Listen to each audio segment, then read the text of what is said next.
মানুষের আছে যত বেশি তার চাই তত বেশি। শেখ সাদি রহিমাহুল্লাহ, ইরানের বিখ্যাত কবি, বালাগাল উলা বিকামালিহি কাশাফাদ দুজা বিজামালিহি, এই কবিতা লিখে বিখ্যাত হয়েছিলেন। তো ওনার একটা সময় আর্থিক দৈন্যতা যাচ্ছিল, টাকা পয়সা ছিল না, ফলে পায়ে দেওয়ার মতো জুতা ছিল না।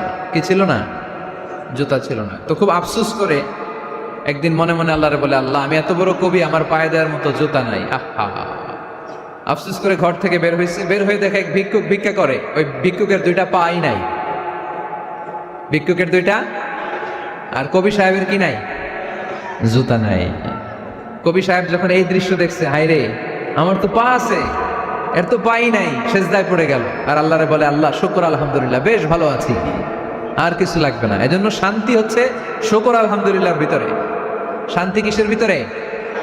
শুকর আলহামদুলিল্লাহর ভিতরে। এজন্য আওয়াজ করে পড়েন আলহামদুলিল্লাহ।